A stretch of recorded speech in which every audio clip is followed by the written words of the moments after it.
नमस्कार दोस्तों। दोस्तों, हम सभी लोग अपने जीवन में कुछ न कुछ काम करते हैं और धन संपदा अर्जित करते हैं, मान सम्मान अर्जित करते हैं, धार्मिक कार्य भी करते हैं, हर तरीके के कार्य हम करते हैं और अपने जीवन में सफलता को दोस्तों हासिल करते हैं। लेकिन उन सफलताओं को हासिल करते समय कभी-कभी हमारे मन में अहंकार आ जाता है कि हमने जो सफलता हासिल कर ली, वो विशिष्ट है और दूसरा कोई उस सफलता को हासिल नहीं कर सकता है। दोस्तों, ऐसी भावना हमारे अंदर नहीं आनी चाहिए और हमें इन सब तरीकों से बचना चाहिए। आज प्राचीन काल में एक राजा हुए दोस्तों सदगत, उनकी कहानी से मैं इस प्रसंग को आपके सामने रखता हूँ। उन्होंने दोस्तों एक राजमहल बनवाया और वो राजमहल बहुत ही सुंदर और भव्य था। वो इतना बड़ा था कि कई नगर उसमें आ सकते थे। जब उन्होंने उस राजमहल को दोस्तों बनवाया तो दूर-दूर से लोग देखने आए उसको और लोगों ने तारीफ़ की, राजा की तारीफ़ की, महल की तारीफ़ की। लोगों ने ये भी कहा कि ऐसा तो महल मैंने अपने जीवन में कभी नहीं देखा। और इन प्रशंसाओं को सुनकर दोस्तों उसके मन में ये आ गया कि उसने कोई ऐसा विशिष्ट कार्य कर दिया है और अपने जीवन में एक ऐसी चीज़ हासिल कर ली है जो दूसरे नहीं कर सकते हैं। और इसी अहंकार में दोस्तों उसने दूसरों को छोटा समझना शुरू कर दिया और अहंकार के वशीभूत हो गया। एक बार वे राजा नदी में स्नान करने के लिए गए। नदी में स्नान करने के बाद जब वो सूर्य को अर्घ दे रहे थे और जल को उन्होंने ऐसे जब उठाया दोस्तों, तो उसमें एक छोटी-सी मछली आ गई और उस मछली ने तुरंत जो है राजा से गुहार लगाई कि हे राजन, मुझे पुनः इस जल में मत छोड़ना, क्योंकि जो बड़ी मछलियां हैं वो मुझे खा जाएंगी और मैं ऐसे ही किसी सहायता का इंतजार कर रही थी जो मुझे मिल जाए। और अब आपने जब मुझे इस जल से बाहर निकाल ही लिया है तो कृपया मेरी रक्षा भी आप ही करें। आप यहाँ के राजा हैं और ये आपका कर्तव्य भी है और मैं आपसे सहायता मांगती हूँ।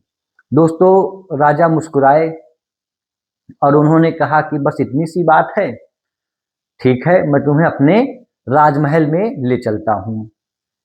दोस्तों, उस मछली ने कहा कि हे राजन, क्या आपके राजमहल में मेरे लिए रहने की जगह है?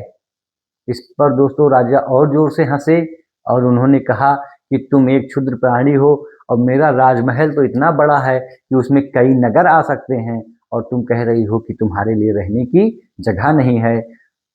वहाँ पर बहुत सारी जगह है, तुम कहीं भी रह लेना। राजा ये कहकर मछली को लेकर चल देता है। दोस्तों, मछली भी खुश थी कि आज उसे जो है पानी से बाहर निकाल कर राजमहल में रहने का मौका मिलेगा।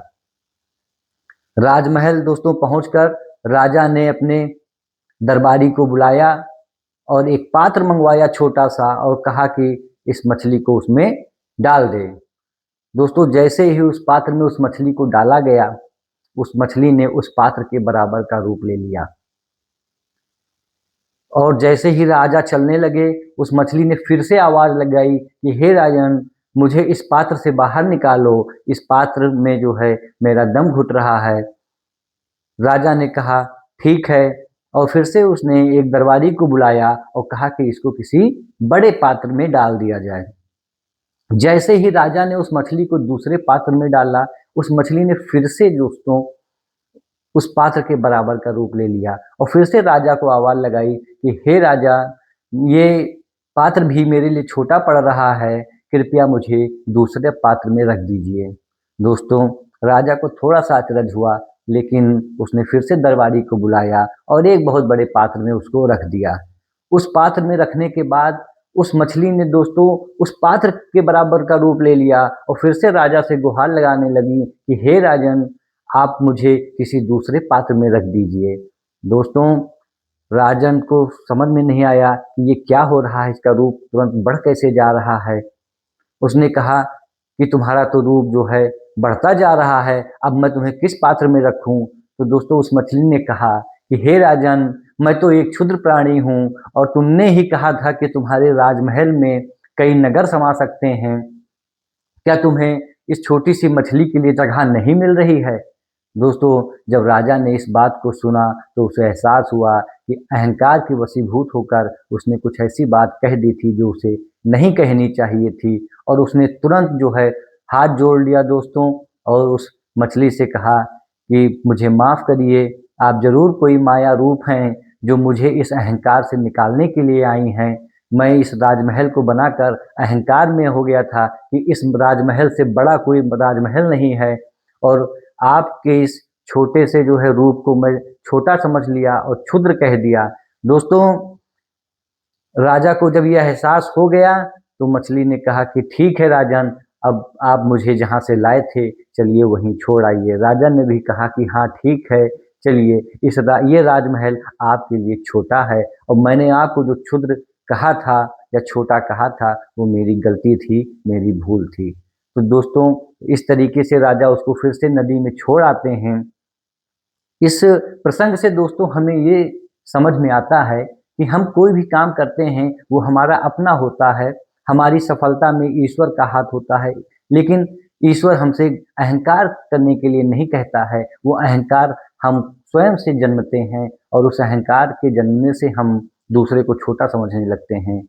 समय समय पर दोस्तों, जब पहले दूसरे युग थे, सतयुग थे, तो तुरंत जो है हमें ईश्वर द्वारा समझा दिया जाता था, लेकिन आज युग बदल गया है, इसलिए हमें थोड़ा समझने में देर होती है कि हम अहंकार में क्या गलती कर चुके हैं। तो हमें पहले से ये समझना चाहिए कि कोई भी सफलता होती है वो ईश्वर की मर्जी से होती है, और हमें ईश्वर की शरण में रहना चाहिए।